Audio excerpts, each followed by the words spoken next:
Wholeness and love, everyone, and welcome to Mindfulness in the Brain. Mindfulness practices not only contribute to greater feelings of presence and calm, but it also shifts how our brain functions and processes information. Today's video, we will focus on basic foundation of the brain and the nervous system and ways mindfulness and contemplative practices can help shift how our brain operates. The brain and the nervous system are incredibly complex, but for today's video, we will focus on three main functions of the brain. Each part of the brain functions differently depending on whether you're in a state of stress or a state of relaxation. The brainstem is the oldest part of the brain. When we're in a state of relaxation or at ease, it creates feelings of resilience. But when we're in states of stress, it leads us to feeling like we have to be in survival mode.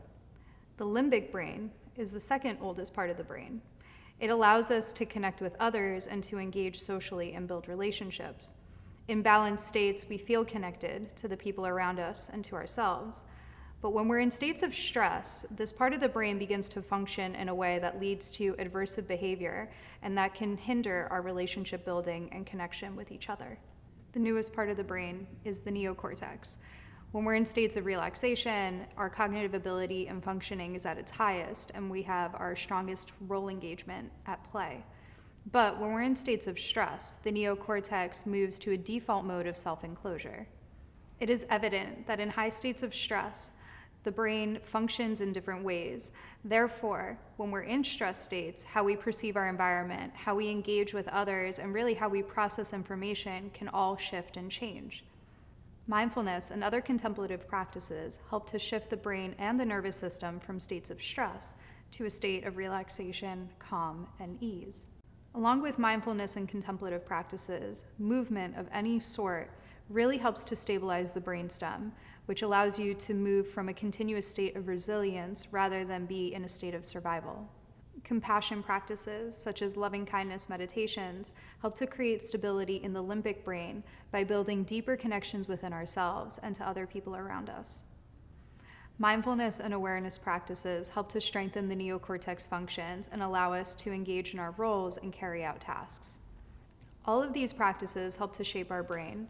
They allow us to connect more deeply with ourselves, to build stronger focus and concentration, carry out our roles, perform our tasks, and overall live with greater ease, peace, and resilience. These are all practices that we can learn, build on, grow, and develop, and it allows us to constantly move closer to states of ease and relaxation. Feelings of chronic stress, irritability, fear, uncomfortability don't have to be the norm for each day of your life. Rather, through mindfulness, contemplative, and movement practices, the brain can function from a space of relaxation, and therefore we can move through our day with greater ease, with less disruption, and only minor spurts of stress mixed in.